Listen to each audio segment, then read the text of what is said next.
What you guys, got another PC gaming build here for you. This one is around about $2,000. I added a couple of more fans in and also some hard drives in here which are not on the desk here. So you can find all the links for this stuff in the video description. I want to say a big thank you to Bitphoenix for sending out some components for this build, which is the case, which is the Bitphoenix Saber. It does have the RGB accents on the front here. It does have a little hidden compartment for your power button, and two USB ports on the front there, some RGB control which has addressable RGB, smokescreen glass on the side there as well, which does look quite nice, and a vent on the top which can be either used for ventilation or you can use the mat that comes with it to seal that off completely if you're not using it.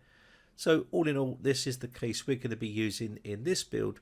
I do think it looks pretty nice. I think it's around about $80-ish, around about $89 or something like that. Prices do vary. Check the video description for the links for the products.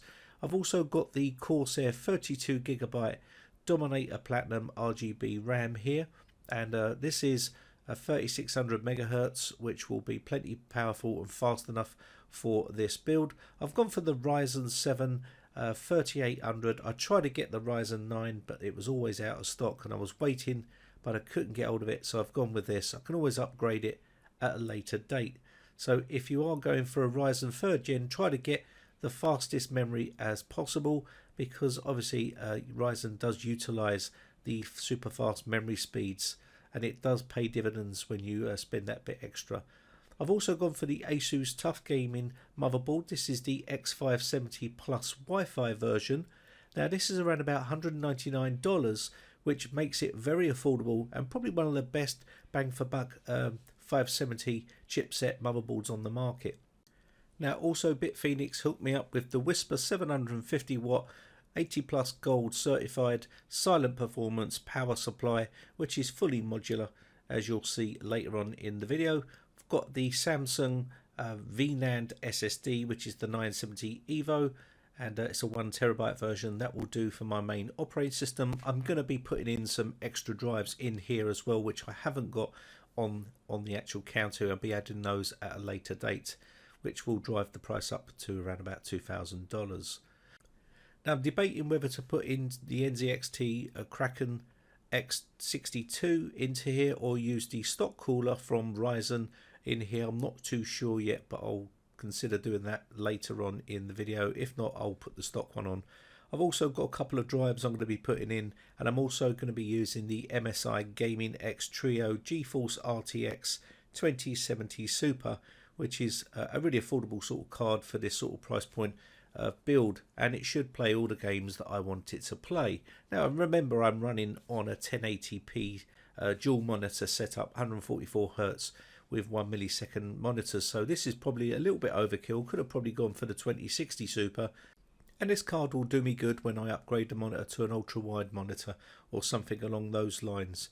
Now also we're going to need to install Windows 10, and today's sponsor for this video is URCD Key, and these are a company that you can buy cheap Windows keys from. First off, you're going to need to sign up with an account, so put all your account details inside here and sign up. Once you've signed up, you can then go to the main window here and type in Windows 10, or you can use the link in the video description. You can click on this one here and this will take you to the Windows 10 Pro OEM CD key, which is a global key. All you need to do then, once you've got this, is change the currency to your location. It's in dollars at the moment. I'm just going to change this to the UK so you can see. And you can see it's £11.37, but with my promo code you'll be able to get this for a cheaper price. So all you need to do is click the buy now button, and then all you need to do then is put in your promo code, which is capital B, capital R, and then 01. So just put that in there like so and apply that, and then you'll see the reduction that you'll get right there. You can see you can get this for £9.10. All you need to do now is submit your order, and it will choose your payment method. I like to use PayPal for my payment method, but that's entirely up to you. But I'm going to go for PayPal. Click on this and then put in your PayPal details and pay for your key. They will then come back to your account, and it will be there for you to get your key, and you'll be able to then activate it. I'll show you how to activate it a little bit later on in the video. So let's get on to the build. So we've got the Asus motherboard here, which is your Tough Gaming motherboard. This is around about $199. It's probably one of the best X570 plus Wi-Fi motherboards on the market at that price point. It allows all the features that you need for your build, and it doesn't break the bank. Some of the motherboards on there are super expensive, and it depends on how much you want to spend really on a motherboard, but personally I think this is going to do the job perfectly for what I need. So let's get it out the box, and what we can do is start to put in the components and get it all prepped ready for the build. So here we have the motherboard. You can see now the motherboard does have a little fan on it on the chipset, and this is because the chipsets are known to run a little bit hot on this X570. So they put a little fan on here. So it looks like they're going back to the old days, putting the fan on the chipset to keep it cool.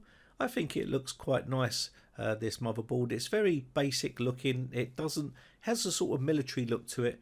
It doesn't have any sort of garish lights on it or anything like that. It's just a pretty plain Jane looking type of motherboard. So let's get the CPU out here and get it ready to insert into the socket. Now, if you've never built a computer before, it's super easy. It's more easier nowadays than it's ever been. So give it a go, buy your parts. Just make sure you get the right parts for the right job, and you should be okay. So here we have the actual cooler. Now the cooler on this is pretty good. It's a pretty decent cooler from AMD, and I can always upgrade this a little bit later on if I want to. Now, I'm not making this into how to build a computer video. I just want to give you a couple of pointers along the way which I think are quite important, especially for beginners. So you can see here the compound is on the bottom of the heatsink here, so you won't need to worry about compounding the CPU itself.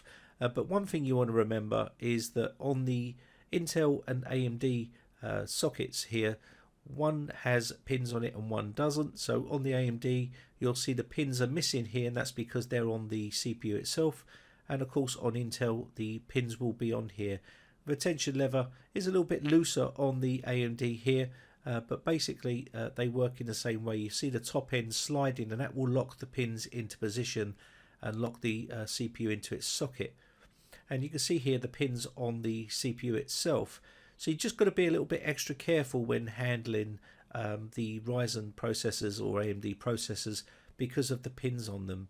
So just be careful there not to drop it or anything like that, because if you bend or damage these pins, that's the end of game for that CPU. And here it is in all its glory, a little shiny gold CPU which we're going to be slotting in. You'll see that little triangle on the bottom there, that is to locate in the corner here, and that's all you need to do is just marry those up. So just drop it into position here. People overcomplicate this. It's not that difficult. Drop it in, give it a little wiggle, and pull the retention lever down. It's that simple. People do overdo things like this. We'll talk about the compound in a second. That's another thing that people like to overcomplicate, and you can see is there'll be probably a little bit of tiny protection on the metal here. You can clean this off with a bit of isopropanol if you want to when it first comes out of the packet, and then you can put on your compound. Now the compound will be whether you want to use the dab method. If you're using a stock cooler like this one, you won't need to worry about it because it does have the compound already on there, nicely placed, as you can see here. But if you're using a custom cooler, then you may have to put compound on there. So give it a clean, and then you can either use the dob of compound in the middle, or you can use the line method or the cross method or whatever it is you want to use, or you can smear it around with a plastic spudger if you wish. It's entirely up to you. Or you can use a pair of latex gloves to smear it across. It's entirely up to you. You'll probably notice here that it's nicely evenly spread with the stock cooler here. And what normally happens is if you haven't got one of those, you can use, say, the Cryonut or something like that, which comes with a little plastic spreader which you can spread over the CPU itself, and that's another way of doing it. Sometimes it's really thick and you need to use a bit of force to spread it, otherwise it won't spread evenly.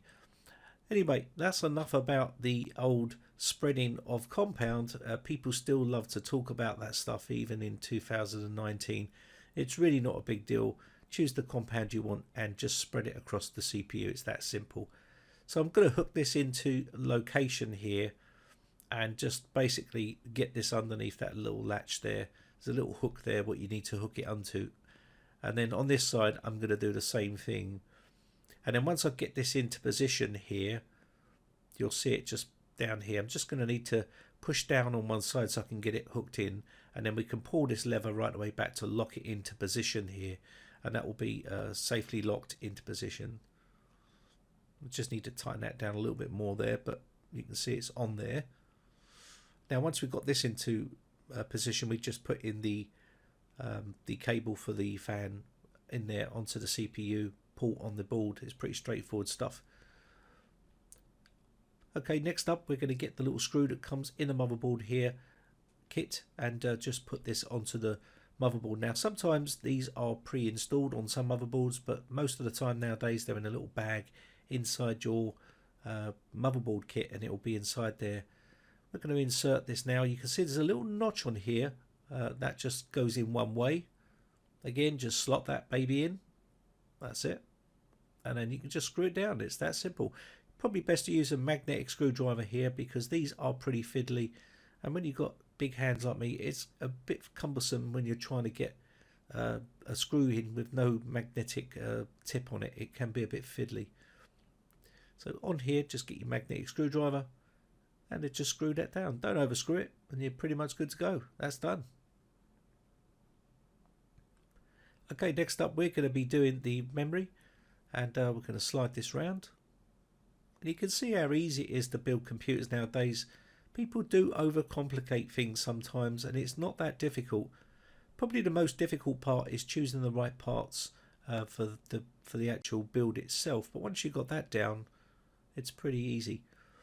Now this is pretty simple. You can see we've got RGB RAM on top here, and you can see here we've got the little notch on the bottom here. Just marry that up to the notch on the board really, and they're color coded, and they just have to be in that sequence. You can use your user manual to let you know which ones need to be populated properly. They're sometimes listed on the board, and you can see here the edges here, these are fixed on that side there.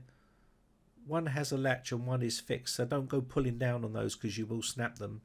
And then just clip it into position. I'm doing the one closest to the CPU first because it's going to be more difficult to try and do that when I do the outer ones, especially with this high profile memory. That's going to be a bit more fiddly. Okay, so that's all the 4 memory slots populated, and everything's all nicely locked down. I'm just going to make sure here, and what we can now turn around and put in the cables for the RGB for the cooler. Now the cable they use here is quite a big cable. Now you could use some sort of RGB controller in the back of the case to keep the cabling a minimum inside the case itself, so it doesn't look untidy, but it's only slots in one way, and there's 2 little ports here. One is for USB and one is for this RGB here. So I'm just going to put that in there and then put this onto the board. You can see how much cable there's, a load of it, and I think that is just in case you want to go out the back of the case with it. Maybe it gives you a bit more length, but I'm just going to plug it into the board here. I'll probably do that at a later date, move it at the back of the case or something and get a controller. I haven't got a controller card for that at the moment, so I need to get one of those, and that will then tidy all of this cabling up here. But I'll just put a cable tie around it for now, and we can deal with that at a later date. It's no big deal. This is obviously my computer, so it's not going to be sold on to anyone. It's so it doesn't really matter. Otherwise I'd have to do it right now. So let's go ahead and get a cable tie and just tidy those up. And there we go. That's looking half decent. It's still really not how I like it because there's quite a lot of cable in there. Now moving on to the Sabre case from Bitfenix, you can see we've got anti-slip rubber feet here, nice high risers to give some airflow here. We've got a good dust filter on here, not one of those cheap dust filters, really good high quality dust filter, and that's going to be on the bottom, so you can easily pull this out and clean it when you've got dust build up. And remember, this is the intake for the power supply as well, so that's what you're going to get there. And of course up the top here we've got this mesh up here, and this is where you can put in some sort of a radiator here, cooler if you want to, and it looks like it will take a good easy 240mm rad in there. It'll probably take more. You need to check the website for the details of the length here, but I'm pretty sure that would easily take one of those sizes there. And also we've got the exhaust RGB fan on here. Only one fan on the front, which is an intake fan. So yeah, we're pretty much okay here. I'll probably leave that fan on, and I might even put a couple of fans up the top just to fill that void up there. Nice grommets on here, good quality grommets on this case. Already blacked out inside. Nice opening for the CPU backplate there, and also you can see the standoffs already in the correct position there. So we'll be using those in a second, and they've also been blacked out as well. Not that you're going to see them, but if you've got OCD, then that will be really important to you. You can see this mat here, that's to put on the top, and just in case you're not going to use the top vent, you can actually blank that out, which looks quite nice. There's an opening here to show your power supply label, which is a nice little touch, because some people hide that, and of course you can put some cheap power supply in there if that's what you're going to do, and that's what a lot of companies do when they're selling PCs. But I'll pull this sticker off in a second. Just want to leave that on there for now. But basically, yeah, that's what you can do. You've got a little shroud here to hide all your cabling. And here is that vent I was talking about up the top. So it's got the mesh on there, and you just change it with that other solid one on there. I'll show you that a little bit later on. So let's move on to getting the motherboard into the case. But first off, you can see here, I'm just going to show you the back area of the case. And this is your controller here for your fans and your RGB. So this will all be in this position here. You can add more in if you wish, if you want to go crazy with it all. It's entirely up to you. It's just got a SATA power there to give it power. Also, you've got areas for your SSDs on there, and this is where your box will be inside your toolless design for your 3.5-inch drives here. So you can have two of those in the bottom there. It is riveted to the case. I wish they do make that where it's got thumb screws or screws in there, so you can move it across if you need to, because sometimes that does become a bit of a problem with some of these cases, where it gives you not enough room where the power supply is. The cables sort of get jammed in there. So I do wish that is possible, but you can see that is riveted on there. But there is plenty of room there, as you can see, so I don't foresee that being a problem. And you've got plenty of areas here for SSDs, which you can mount on here as well. So it's got everything you need. This case at that sort of price point is pretty good, and the build quality is pretty good. Steel grade is pretty good quality. So let's move on to putting the motherboard in. First off, we're going to whack in the IO shield, and then just pull this out and pop that in. That just slots into position here. Now you can see a Wadger cables up in the top left hand side there with the fan. I will push those around the back because I don't want those all inside the case. So I'm going to be definitely poking those through the CPU hole in the top left hand corner to you.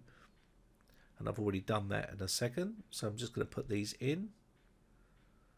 And this just lifts into position here, and then I've just got to screw it straight down. It's that simple. And you can see how quick this comes together. Now obviously I've got a tripod in the middle here, so it makes it very, very difficult to screw things. So you may see it looking very awkward for me, but that's only because I've got two lights and also a tripod there, and I'm having to work around them, which makes it more difficult for me to do the right quick job. And you can do this really quickly if you wanted to. So you can see they're all bagged separately, these. What will be a nice touch in the future would be little stickers on there to tell you what sort of screws they are for. That will be another little thing that they could add in. It's the simple things in life that makes it easier for beginners. Now I'm using just a normal standard Phillips screwdriver here. You can use whatever you like. If you want to use power screwdrivers, you can do. That's entirely up to you. I'm just going to use a little normal hand screwdriver. I don't see the need to use one of those, really, to be honest. Not with these tiny screws. And we're just going to screw these down and move on to the next stage. And there'll probably be 9 screws, I think, to add in here. And there we go, that's done. So next up, we're going to just drop in the power supply. And again, a big thanks to BitPhoenix for sending the power supply out, and a bunch of other stuff too, like fans and also LED strips as well. They've sent out for other builds which I can use, so it's very nice of them. And you can see this is the silent performance. This will be ample power. Now I always say to people, don't skimp on power supplies.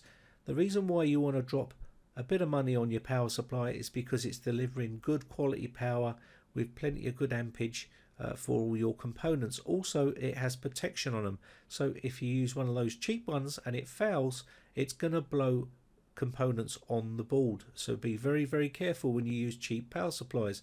You can see this is fully modular, which means you don't have to populate all of the cables in there, which keeps it nice and tidy. And also you'll see the specs on the back here. I'll try and get a little close up here of the specs. And it's basically got 35 amps on the 12 volt rail. There's quite a few 12 volt rails there, as you can see. But you got your switch on here, and this looks pretty nice. And it's got some weight to it too. And this will be good enough for basically what I need for this particular build. So I'm just going to get out the cables, and these are just going to be your flat black cables, as you can see here, and these are what they are. You can change these out if you wish to nicely coloured braided cables to give your PC that nice theme look if you're going for that, or you can just stick with the black cables. It's entirely up to you.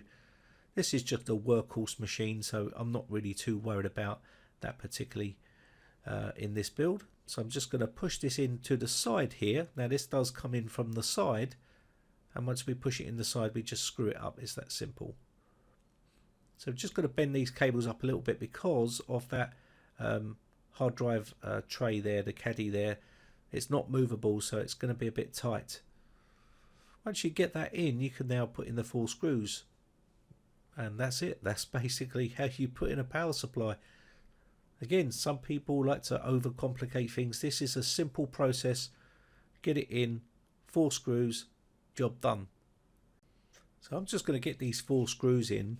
Now I did notice that this case also accepts the graphics card to be standing upright on its side rather than straight flat in, like which is the default standard way we've been putting graphics cards in, which is a nice added bonus. And I may add that into a later date because I do think that will look quite nice. So I'm just going to put these 4 screws in here, and again you can use whatever you like here. Power tools, a little bit overkill in my personal opinion. You can strip and shred the screws if you don't have a clutch on that electric screwdriver, so be very, very careful. Just going to poke through here the cabling through the grommets here and to the other side, so I can then put this onto the board. I'll also do the CPU here. Couldn't show you that bit because it was a bit more difficult to get through here and get the camera angle, but basically there's a little hole up the top right hand corner here. Just poke that through, and that's where I'm going to poke all my cables through here. And I'll just need to give this a little twist and then stick that into the board. It's that simple. Now I'll also push in the USB 3.0 cable through, and that's right next to the 24 pin. And I'll also do the audio, and I'll also do all the main cables from the case to the header on the board there. I'm not going to show that part, but that is pretty straightforward. You can use your user manual. You can see that mesh here. I just wanted to quickly show you this because I think this is quite a nice little added feature for this particular case. If you're not using the top, you can actually cover it over to stop any sort of dust and debris getting into the case. Now I've decided to put in the Bitfenix Spectra addressable RGB fans. They've sent them out, and these are the 120mm ones. I think it's the same as the one on the back of the case, but I'm going to put a couple of these up the top to draw air inside the case out through the top. So you can see here, this is the back bit here where the plastic is. This is where the air will be pushing out of here, and this is where it'll be drawn in. It's always been that way with all the fans, and normally there's a little arrow on here and shows you which way the orientation for the air flow will go, and sometimes that's not on there. It also tells you the rotation of the fan, so make sure you get those round the right way, but pretty much that is what we're going to do here. I'm going to stick a couple of these up the top, and I think that will help to get rid of the heat inside of the case. I've always believed that heat rises, and having those drawing air out will be an added bonus. Now, okay, it might build up with a bit of fan noise and also a bit more dust in the case, but hey, it keeps the system nice and cool, and that's what I'm all about. So let's go ahead and put these in. So I've got 2 of those in up the top here now. So I'm just going to put a couple of these screws in to hold these down.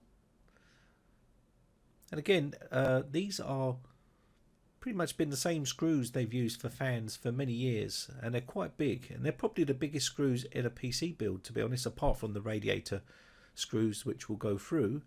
But other than that, they're quite thick and quite big. So that's just to hold the fan down. Maybe it's something to do with vibration or something like that. They need to be that big, I don't know. But we'll just screw those down and get those locked into position. Now again, you can put a radiator here, and these fans will be screwed onto the radiator, so you won't have to do this. So next up, you can see here there's a bit of a vent here. This is where the air gets drawn in from the outside world into the case. So this is going to be your intake at the front, and this is a very small tiny little gap here, little canal that draws air in, and it's on both sides. And normally you used to have a big hole at the bottom, but on this one there is no hole, it's sealed, which means you can't get any pull from underneath, which I found a bit peculiar. But other than that, we've got one fan here, and I may change this out and put 2 140s in here to try and suck some air in from the outside world into the case. And of course what will happen is the fans inside will draw air up and out, and that's what I'm going to do. So, and one at the back. Now you could probably leave one fan here if you wanted to, that will probably be okay, but I'm just going to swap this out and put 2 140s in, I think. Now I had these fans sent over from Arctic. These are the Bionics P140s. These got a 10-year extended warranty on them, so I'm going to be using these. They are pressure optimized 140mm gaming fans, so I'm going to probably use these and stick these at the front. Put 2 of these here. Now you can only have 2 140s at the front, or you can have 3 120s. Also the radiator will fit on the front as well, but that intake air doesn't look that great, so I'm not sure that's a good place for it. But I'm just going to basically stick these down there. So to do that, we need to remove the front of the case, and this is just a simple case of pulling it and it comes off. Now you can see here, this is their design here. It's got the RGB connector here. When these 2 connections meet, that gives it power, so it means you don't have to run all cables around. Some of the cheaper cases you'll see you have to run all cables to get that all to light up, but not in this case. It will work okay. Now you can see that ventilation system here. It's just on the side here. There's a little bit of mesh in there as well, but it's not that big, that gap. Now there is a little chamber inside here where the air will be drawn in, but it's sealed off with this area here, so there is no way air can come in from the bottom. Sometimes they used to have a little hole here to draw air up to get into the little sort of chamber there, but they haven't got it on this one, so maybe that's something they could look at. But on the side here, we'll see how the temperatures are, and especially if you're sealing up the front here, you just want good airflow. So I'm just going to remove this fan and put 2 140s in. So there's the 2 140s, and that should cause a bit more of a draft and draw air in as best as it can to try and get air into the case, because that air is going to be bringing cool air in. And of course, once the air gets trapped inside the case, it turns warm, and of course we expel it out the back and up the top. And you're probably going to get people telling you you don't need that many fans, or you don't need to have any front fans and all this sort of stuff. You do need a front intake fan, and you need an exhaust fan at the back. That's the minimum you should have on modern computers. So let's just go ahead and put this front back on. Now once this is back on, we can move on to the graphics card, and we're getting to the close of the build now. It's pretty straightforward stuff, as you can see. Now I must say, kudos to MSI. I mean, they have literally pulled out all the stops on this one. This looks absolutely awesome. It really does. And their fans are really, really good. They've got a really good fan design for their graphics cards. And I can remember many, many years ago, MSI went through a really torrid time with some of those red motherboards back in the day, with blown caps and stuff. But they really pulled out all the stops on all of their hardware. Motherboards are pretty top notch. I do like their motherboards, and also their graphics cards are pretty decent too. So kudos to MSI for upping their game when it comes to PC hardware. So let's get this baby in there. That should just slot into position. And there she goes. It does weigh a fair bit of weight, this graphics card. It's not a small graphics card by any stretch of the imagination. It's pretty beefy. And it's only a 2070 Super, but it does come with a support which goes underneath to hold the card up to stop any sort of GPU lag there. But I'm just going to put these screws in. But I must admit, it does look absolutely stunning, that card.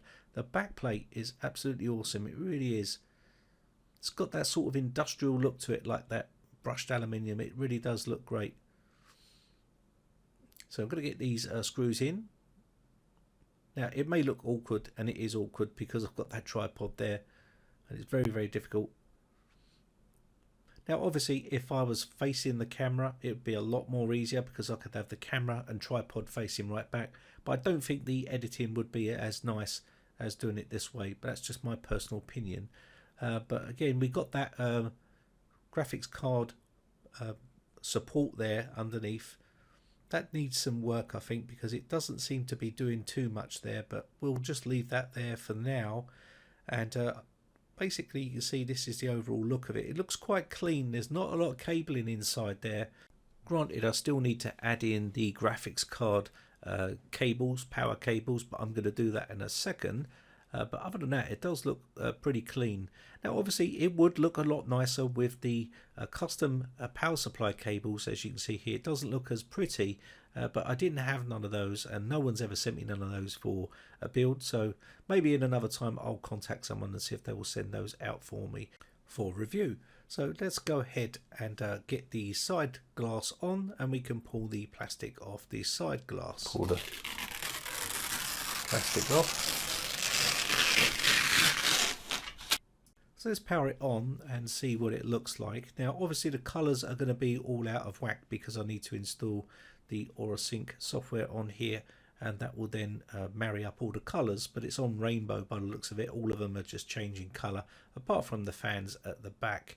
I don't think they're in the controller, which I might need to change those over to the controller so I can then get them all in sync with the other stuff.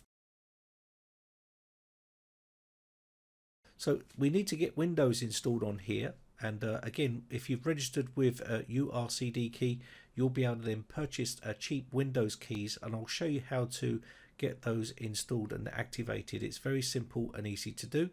So let's go ahead and get that sorted out right now and get Windows installed. So I've got Windows installed here, and what you want to do here, once you've got your key, you want to go down to the bottom of the start button here and right click on that and go to system. Once this box opens up here, what we need to do is go down to where it says change product key or upgrade your additional Windows, and that's what we need to do here, and that's at the bottom of the screen here where it says Windows specifications. Click on this one here, and this will then take us to the next window where it says activate Windows now, and you can see here at the bottom it says change product key.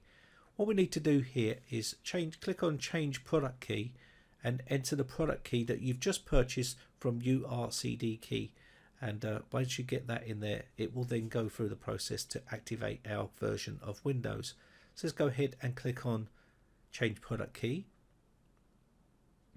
Now what we need to do here is punch in your product key which you've just purchased, and once you've done this, we can then go to the next phase. So just type out your product key at this stage. So once you type that out, we can then click on next here, and this will take us to the activation window. You can see activate Windows. Make sure you've got an internet connection and click on activate. And that's pretty much it. Once you've done this, it will bring you to the next window where it says Windows 10 Pro is activated, and that is it. You are now activated with a legitimate version of Windows 10 Pro. So that's basically how you can activate your Windows 10 using URCD key. .com's Windows keys, and it's pretty straightforward and easy to do. Now I've had a little tweak with the settings in the software and got it all set to a static color, which is what you're seeing here, and you can make it whatever you like, really change all the effects and all the colors. I will do more videos on this with benchmarks and stuff like that later in the week, but as you can see, it looks pretty good to me. So what do you guys think? Let me know in the comments section below. Now RGB is a little bit like Marmite or Vegemite. You either like it or hate it, and personally it's grown on me over the years, and I quite like the RGB effect nowadays. But other than that, that's going to be about it. A big thanks to BitPhoenix for sending over some of the parts for this build, and also URCDkey for sponsoring this video. And I shall see you again for another build video real soon. I shall make another video showing you the gameplay and benchmarks and stuff like that, and hopefully have it all buttoned down and tidied up by then. Have a great day. My name has been Brian from BriTechComputers.co.uk. Bye for now.